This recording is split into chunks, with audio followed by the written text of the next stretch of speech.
नमस्कार विद्यार्थी मित्रांनो, मी प्राध्यापक सुमंत शिंदे, राव बहादूर नारायणराव बोरावके महाविद्यालय श्रीरामपूर, जिल्हा अहमदनगर। मित्रांनो, आपण मानसशास्त्र या विषयासंदर्भात आज चर्चा करणार आहोत। 12वी कला त्यातील मानसशास्त्र या विषयाचं मी अध्यापन करतो। आजच्या व्याख्यानाला माझा आजचा विषय आहे प्रकरण क्रमांक 4, ज्याचं नाव आहे बोधात्मक प्रक्रिया। बोधात्मक प्रक्रिया या प्रकरणामध्ये आपण अगोदर काही भाग बघितलेला आहे आणि त्यामुळं आज नवीन जो भाग आपण सुरू करतोय तो असणार आहे मित्रांनो 4.3, ज्याचं नाव आहे संवेदन किंवा ज्याला आपण परसेप्शन असं म्हणतो। या अगोदर आपण बोधात्मक प्रक्रिया म्हणजे मानवाच्या मेंदूतल्या अत्यंत उच्च दर्जाच्या प्रक्रिया असा भाग पाहिलेला आहे, ज्याच्यामध्ये आपण म्हटलं भाषा असेल, तर्क करणं असेल, निर्णय घेणं असेल, किंवा एखादी गणितीय आकडेमोड असेल, किंवा एखादं भविष्यातलं प्लॅनिंग असेल, अशा ज्या उच्च दर्जाच्या मानसिक प्रक्रिया आहेत ज्या मेंदूच्या मदतीनं चालतात, त्या सर्वांना आपण बोधात्मक प्रक्रिया असं म्हटलं।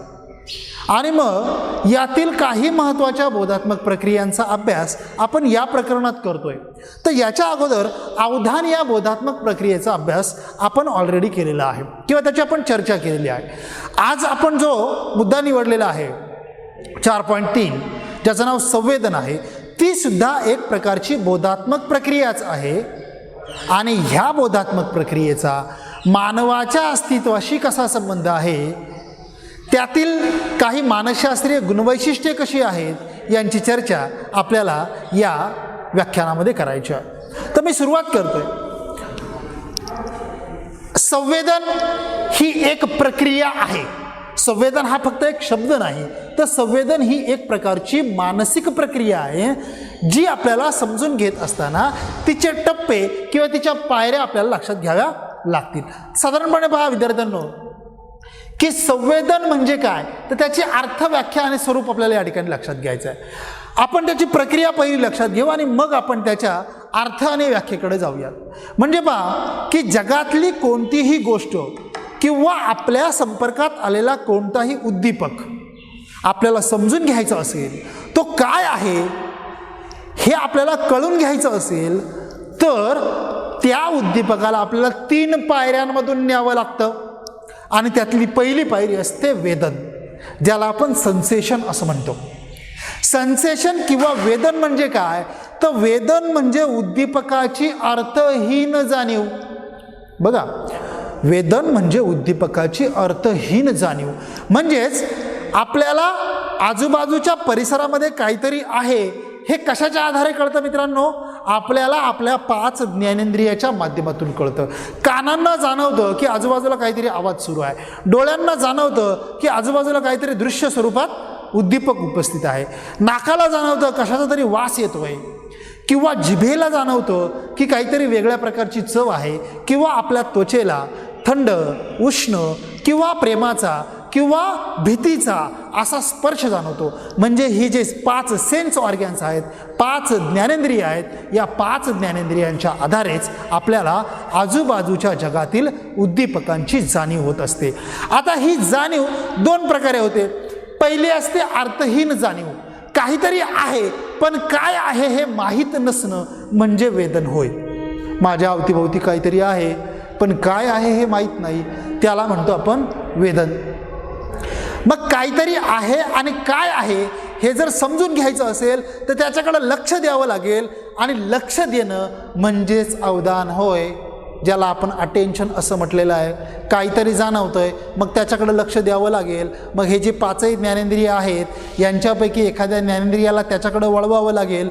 वळवल्यानंतर मग ती ज्ञानेंद्रिय काय करतील, अवधान देतील, ते त्यांचं अटेन्शन पुरवतील, आणि अटेन्शन पुरवल्यानंतर मग त्या वस्तूकडे बघितलं जाईल, ती वस्तू ऐकली जाईल किंवा तो आवाज ऐकला जाईल, किंवा त्या स्पर्शाचा अनुभव घेण्याचा प्रयत्न केला जाईल, याला आपण अवधान असं म्हणतो। म्हणून उद्दीपक त्या ठिकाणी वेदन झाल्यानंतर त्याला अवधान द्यावं लागेल आणि अवधान एकदा आपण दिलं की तो उद्दीपक या 5 ज्ञानेंद्रियाच्या माध्यमातून कुठं पोहोचवला जाईल? मेंदूकडे पोहोचवला जाईल. मेंदू हे मेन स्टेशन आहे. मेंदू हे मुख्य त्या ठिकाणी काय केंद्र आहे. वेदन झालं, त्याच्याकडे लक्ष दिलं म्हणजे अवधान पुरवलं. फक्त अवधान पुरवून तो उद्दीपक काय आहे हे कळेल का? नक्कीच नाही. त्या उद्दीपकाला कुठं नेलं जाईल? मेंदूकडं नेलं जाईल. मग मेंदू काय करणार आहे? मेंदू त्याच्याकडं असणाऱ्या पूर्वानुभव किंवा त्यांनी घेतलेले अगोदरचे अनुभव यांच्याद्वारे समोर आलेला उद्दीपक काय आहे याचा अर्थ लावायचा प्रयत्न करेल. बघा, मी काय सांगितलं की आपल्याला उद्दीपक समजून घ्यायचं असेल तर पहिल्यांदा वेदन या टप्प्यामध्ये तो येईल, त्याची अर्थहीन जाणीव होईल. अर्थहीन जाणीव झाल्यानंतर 5 ज्ञानेंद्रियांच्या मार्फत त्याच्याकडे अवधान दिलं जाईल. ही 5 ज्ञानेंद्रिय ही मिळालेली बाह्य जगातली माहिती मेंदूकडे पाठवतील. मेंदू त्या उद्दीपकाची सखोल त्या ठिकाणी काय करेल? विश्लेषण करेल. तो काय आहे, मी यापूर्वी तो बघितलाय का, किंवा तो आपल्यासाठी किती महत्त्वाचा आहे, किती कमी महत्त्वाचा आहे, तो किती धोकादायक आहे, तो किती फायद्याचा आहे, तो किती तोट्याचा आहे, हे सगळं विश्लेषण करण्याचं काम मेंदूचं आहे. आणि म्हणून जेव्हा मेंदू त्या उद्दीपकाला अर्थ देईल तेव्हा काय होईल? संवेदन होईल, त्याला परसेप्शन होईल. आणि जेव्हा तो उद्दीपक काय आहे हे कळतं त्याला काय म्हणायचं? संवेदन. बघा मित्रांनो, म्हणून ही प्रक्रिया आहे. उद्दीपकाचं वेदन होतं, त्याच्याकडे लक्ष द्यावं लागतं. 5 ज्ञानेंद्रियापैकी कोणतं तरी एक इंद्रिय त्याच्याकडे लक्ष देईल. ती माहिती ते ज्ञानेंद्रिय मेंदूकडे पाठवेल आणि मेंदू त्याच्याकडे असलेल्या ज्ञानाच्या आधारे, त्याला आलेल्या अनुभवांच्या आधारे त्या उद्दीपकाचा अर्थ लावेल. आणि म्हणून अर्थ लावणं म्हणजे संवेदन होय. इतकं ते सोपं आहे. बघा, एखादा उद्दीपक समजून घेण्याची प्रक्रिया तशी क्लिष्ट आहे, पण समजून घेतली तर ती खूप सोपी आहे. आणि म्हणून संवेदनाचा अर्थ काय होतो? संवेदनाचा अर्थ होतो उद्दीपकाला अर्थ प्राप्त करून देणे होय, पूर्वानुभवाच्या आधारे त्याचा अर्थ लावणे होय.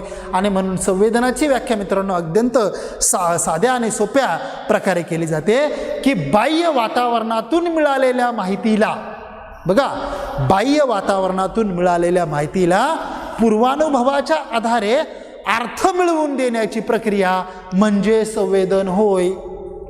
बघा किती सोपं आहे. बाह्य वातावरणातून किंवा बाह्य जगातून मिळालेल्या माहितीला पूर्वानुभवांच्या आधारे मेंदूकडून अर्थ प्राप्त करून दिला जाणे म्हणजे संवेदन होय. इतकी ती सोपी व्याख्या आहे. आणि अशा प्रकारे अवधान म्हणजे काय हे समजल्यानंतर, अवधानाची विविध अंग समजून घेतल्यानंतर आता आपण संवेदन म्हणजे काय हे समजून घेतोय.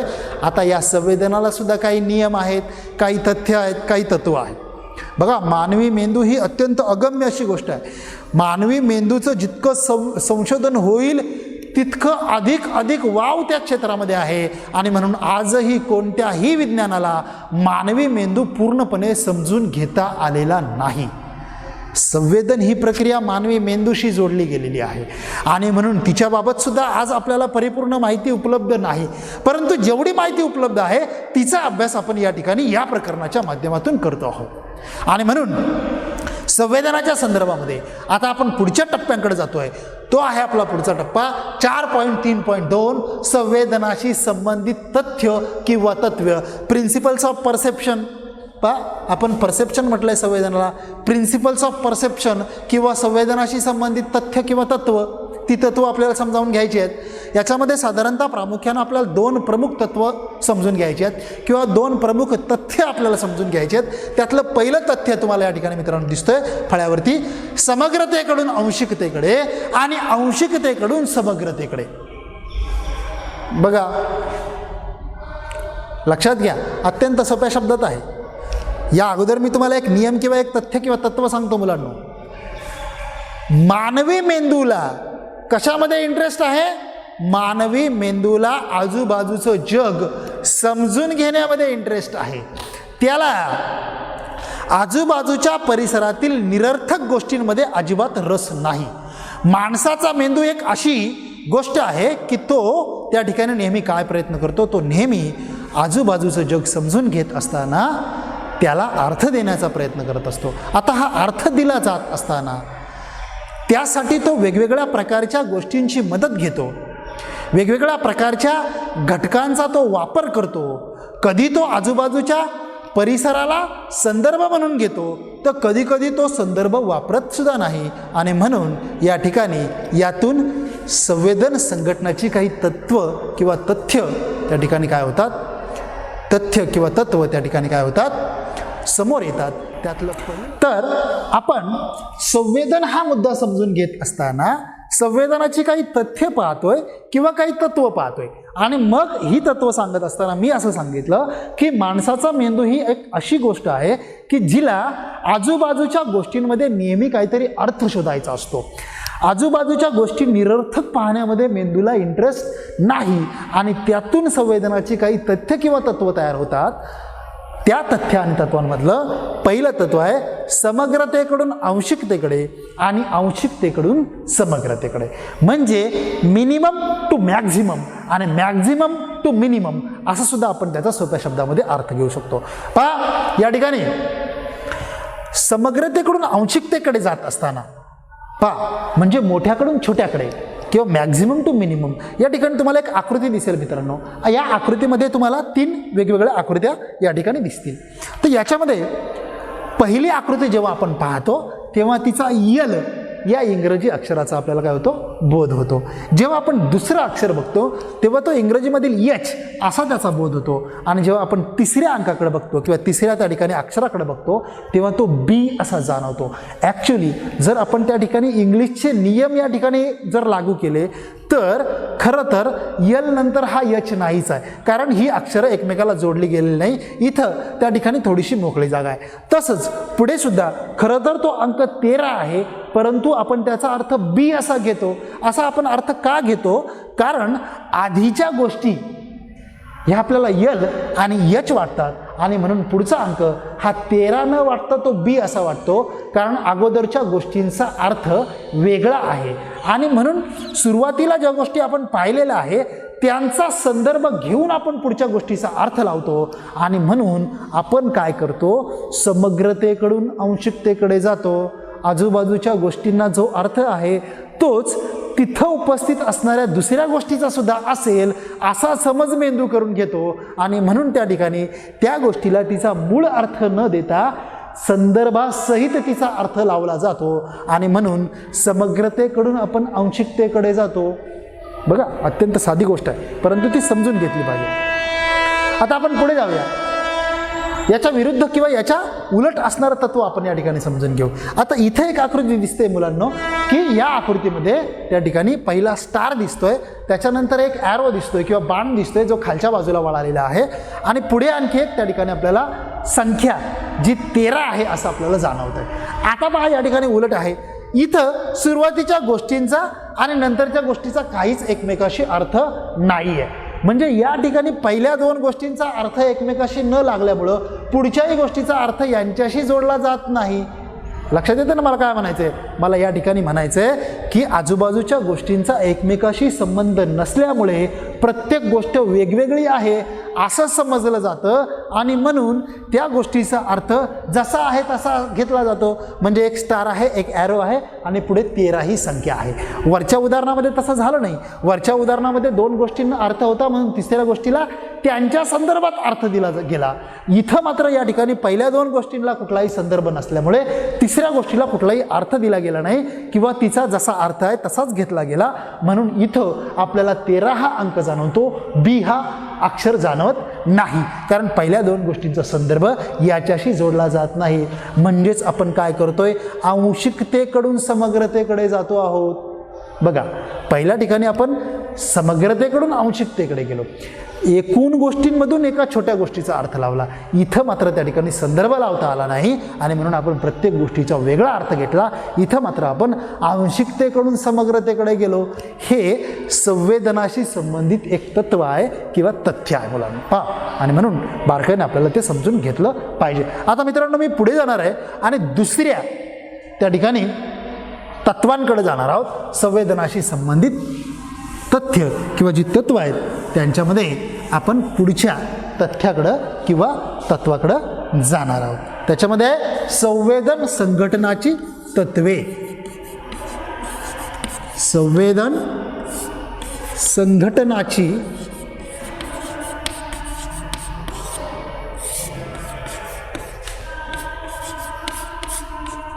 तत्वे. संवेदन संघटनाची तत्वे हे संवेदनाशी संबंधित तथ्यांमधलं किंवा तत्वांमधलं दुसरं तत्व आहे. संघटनाची तत्वे याच्या अगोदर मी थोडीशी तुम्हाला माहिती सांगतो की संवेदन संघटनाची तत्वे म्हणजे काय. जसं मगाशी मी उल्लेख केला की माणसाचा मेंदू जो आहे त्याला निरर्थक गोष्टींमध्ये इंटरेस्ट नाही. म्हणजे तुम्ही पहा मुलांनो की जेव्हा तुम्ही अगदी एस-टी बसमध्ये जेव्हा बसता तेव्हा सुद्धा तुम्हाला विंडो सीट हवी असते किंवा खिडकीचं सीट तुम्हाला हवं असतं. कशासाठी हवं असतं? कारण माणसाच्या मेंदूला आतमध्ये असणाऱ्या त्याच गोष्टींमध्ये इंटरेस्ट नसतो. खिडकीतून बाहेर ज्या नवनवीन गोष्टी दिसतात त्या त्याला पाहायच्या असतात. आणि म्हणून अशा प्रकारे माणसाच्या मेंदूला नवनवीन गोष्टींमध्ये जो इंटरेस्ट आहे त्यातून त्याची तथ्य किंवा तत्व तयार होतात आणि तीच तत्व आपल्याला या ठिकाणी पाहायची आहेत. म्हणजे आजूबाजूच्या परिसराला जेव्हा आपण अर्थ देतो किंवा आजूबाजूचा परिसर जेव्हा आपण सोपा करून बघतो त्यातून ही तथ्य किंवा तत्व निर्माण होतात. तीच तत्व किंवा तथ्य मी तुम्हाला या ठिकाणी सांगणार आहे. ही तथ्य किंवा तत्व तसं पाहायला गेलं तर संवेदन ही गोष्ट अत्यंत पर्सनल आहे, वैयक्तिक आहे. म्हणजे एखाद्या गोष्टीचा अर्थ किंवा एखाद्या घटनेचा अर्थ मी जसा लावेल तसाच तुम्ही लावला पाहिजे असं नाही. म्हणजे समजा माझ्यासमोर एखादं भांडण सुरू आहे तर मी त्याचा अर्थ असा लावेल की दोन्ही रिकामटेकडी माणसं आहेत आणि त्यांना काही कामं नाहीत आणि परिणामी ती भांडतात. कदाचित तुम्ही त्या घटनेचा अर्थ असा लावाल की एका माणसानं दुसऱ्या माणसावर अन्याय केला आणि त्यातून भांडणं झालेली आहेत. म्हणजे सांगायचा मुद्दा माझा इतकाच आहे की संवेदन ही कशी आहे, अत्यंत वैयक्तिक गोष्ट आहे. समोरच्या एखाद्या गोष्टीमध्ये तुम्हाला जे जाणवेल ते मला जाणवेल असं नाही. कारण मला आलेले अनुभव वेगळे आहेत आणि तुम्हाला आलेले अनुभव काय आहेत, वेगळे आहेत. आणि यातून जी तथ्य किंवा तत्व तयार होतात ती आपल्याला या ठिकाणी समजून घ्यायची आहेत. आणि म्हणून संवेदन जरी वैयक्तिक गोष्ट असली तरी काही गोष्टींबाबत मात्र तुम्हाला जो अनुभव येतो तोच मला सुद्धा येतो. त्यातली काही तत्व, प्रामुख्याने मी 4च तत्व तुम्हाला या ठिकाणी समजून सांगणार आहे अगदी थोडक्यामध्ये. त्यातलं पहिलं तत्व या ठिकाणी आहे मित्रांनो समीपतेचं तत्व. बघा त्यातलं आता आपण समजायला ए असा आकडा घेऊया. समीपतेचं तत्व. समीपतेचे तत्व. प्रिन्सिपल ऑफ प्रॉक्झिमिटी, याला आपण प्रॉक्झिमिटी असं म्हणतो.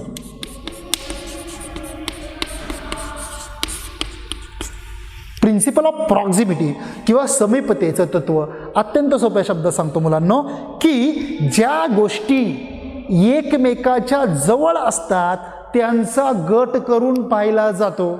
बघा मी मगाशी काय सांगितलं, माणसाचा मेंदू प्रत्येक गोष्टीला अर्थ द्यायचा प्रयत्न करतो आणि त्यातून काही तथ्य आणि तत्वे निर्माण होतात. त्यातून पहिलं तथ्य किंवा तत्व तयार होतं समीपतेचं तत्व. या ठिकाणी एक छोटीशी आकृती मी तुम्हाला काढून दाखवणार आहे. बघा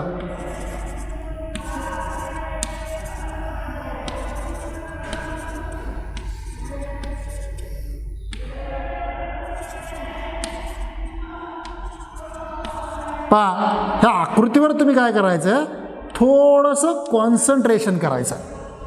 अजून हवं तर मी एक त्या ठिकाणी समजण्यासाठी पॉइंट्स काढतोय.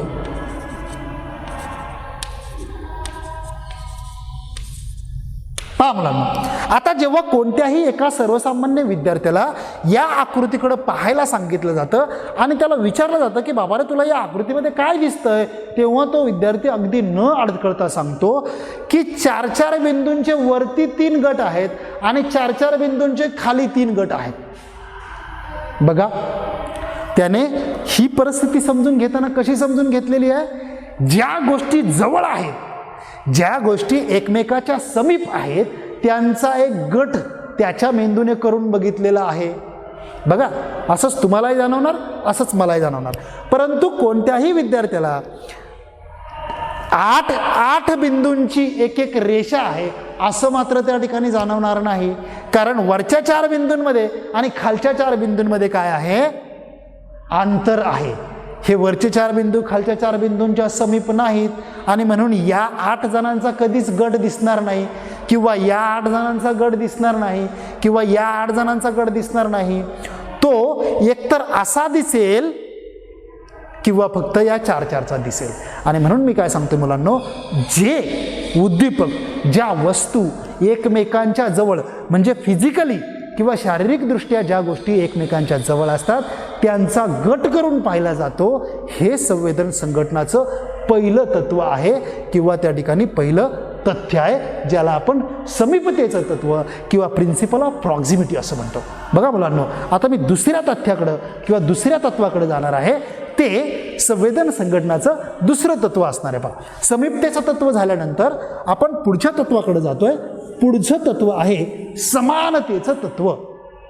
बघा, ज्याला आपण बी आकडा देऊयात. समानतेचं तत्व, समानतेचे तत्व किंवा प्रिन्सिपल ऑफ सिमिलॅरिटी.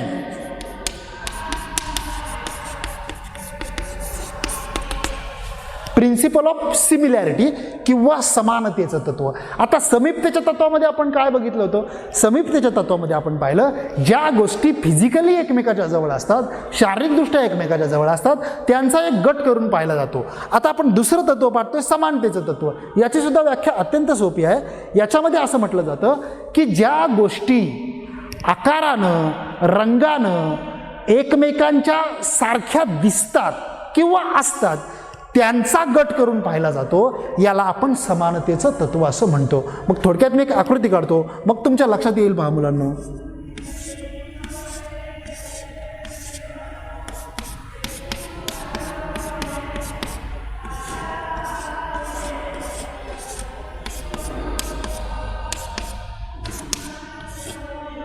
आणि शेवट करतोय मी या ठिकाणी बघा. पहा, आता ही एक नवीन आकृती आहे जी आपल्याला संवेदन संघटनाच्या तत्वाबद्दल माहिती देते. त्यातलं पहा, दुसरं तत्व आपण काय म्हटलं? समानतेचं तत्व किंवा प्रिन्सिपल ऑफ सिमिलॅरिटी. ज्या गोष्टी एकमेकाशी सिमिलर आहेत त्यांचा गट करून पाहिला जातो. मग आता जेव्हा एखाद्या विद्यार्थ्याला विचारलं जाईल की बाबा तुला याच्यामध्ये काय दिसतं, तेव्हा तो विद्यार्थी सरळ सरळ सांगणार आहे की सर, मला या ठिकाणी मोकळ्या बिंदूंची एक लाईन, त्याच्यानंतर फुल्यांची दुसरी लाईन, पुन्हा बिंदूंची लाईन, पुन्हा फुल्यांची लाईन आणि पुन्हा बिंदूंची लाईन, असं त्या ठिकाणी मला दिसत आहे. आणि तुम्हालाही तसंच दिसणार आहे, मलाही ते तसंच दिसतं. परंतु कोणत्याच विद्यार्थ्याला त्या ठिकाणी मुलांनो आडवी लाईन जाणवणार नाही, प्रत्येकाला उभीच लाईन जाणवणार आहे. म्हणजे तुमचाही मेंदू सारख्याच प्रकारे विचार करतोय, माझाही मेंदू सारख्याच प्रकारे विचार करतोय. आणि तो असा का विचार करतोय हे मी सुरुवातीला सांगितलं होतं, तुम्हाला आठवत असेल तर. माणसाचा मेंदू समोरच्या गोष्टी सोप्या करून बघतो, त्याला अवघड बघण्यामध्ये इंटरेस्ट नाही. आणि सोपं करून बघत असताना त्याला बिंदूंची एक उभी लाईन दिसते, त्याला फुल्यांची एक उभी लाईन दिसते, परंतु त्यांना बिंदू आणि फुल्यांची एक आडवी लाईन मेंदूला दिसत नाही, किंवा तो तसं करून बघणारच नाही, कारण तसं करून बघणं मेंदूला अवघड जात आहे. आणि मेंदू सोप्या गोष्टींमध्ये इंटरेस्ट ठेवतो. आणि त्यातून कोणतं तत्व तयार होतं? समानतेचं तत्व, प्रिन्सिपल ऑफ सिमिलॅरिटी. बघा, अत्यंत सोपं आहे. जितकं तुम्ही समजून घ्याल तितकं तुम्हाला त्याच्यामध्ये इंटरेस्ट येतो आणि तितकंच तुम्ही अधिक त्याच्यामध्ये पुढे इंटरेस्ट घेत जाता. मी आता तिसरं तत्व सांगणार आहे, जे या ठिकाणी संवेदन संघटनाचं तत्व आहे. पहा, तिसरं तत्व आहे मुलांना या ठिकाणी सातत्याचं तत्व. सी, सातत्याचं तत्व किंवा प्रिन्सिपल ऑफ, ज्याला आपण कंटिन्युटी म्हणूयात किंवा दिशा, प्रिन्सिपल ऑफ डायरेक्शन म्हणूयात आपण त्याला. याला प्रिन्सिपल ऑफ डायरेक्शन किंवा प्रिन्सिपल ऑफ कंटिन्युटी असं म्हटलं तरी चालतं. आता कंटिन्यू म्हणजे सातत्य. बघा, याची मी व्याख्या काय करतोय? याची व्याख्या अशी आहे की ज्या गोष्टींमध्ये विशिष्ट प्रकारचं सातत्य असतं किंवा ज्या घटकांमध्ये विशिष्ट प्रकारची दिशा असते त्यांचा गट करून बघितला जातो, याला सातत्याचं तत्व किंवा प्रिन्सिपल ऑफ डायरेक्शन. डायरेक्शन म्हणजे दिशा, दिशेचं तत्व असं म्हटलं जातं. या ठिकाणी मी एक छोटी आकृती काढतोय, यातून तुम्हाला दिसेल पहा की हे तत्व कसं आहे ते.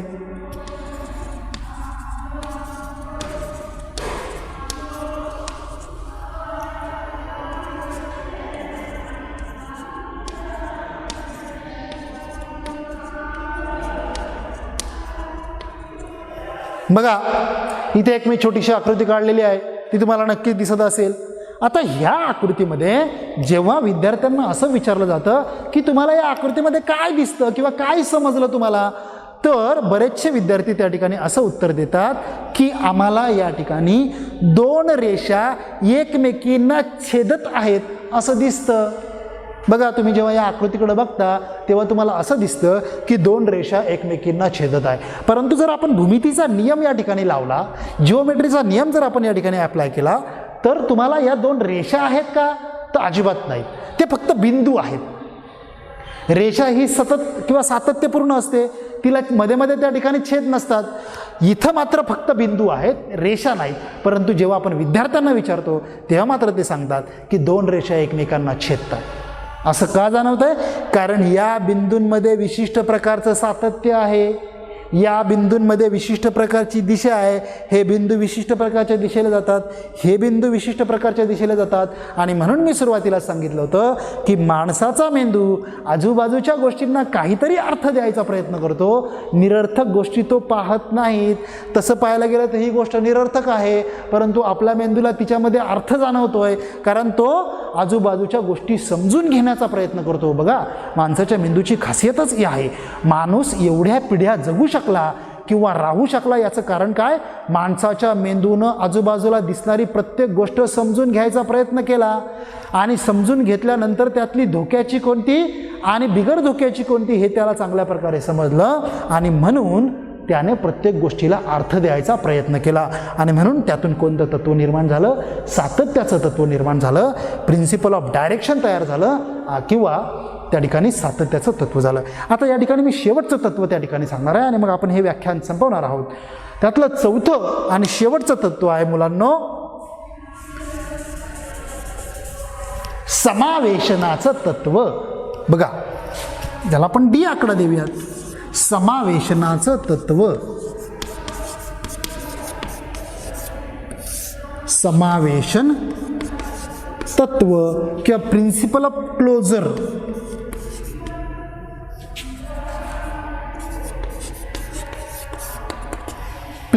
प्रिन्सिपल ऑफ क्लोजर किंवा समावेशनाचं तत्व किंवा यालाच मराठी भाषेमध्ये पूर्णत्वाचं तत्व असं देखील म्हटलं जातं. अगदी मी वेळ न घालवता या ठिकाणी छोटीशी आकृती काढणार आहे पहा.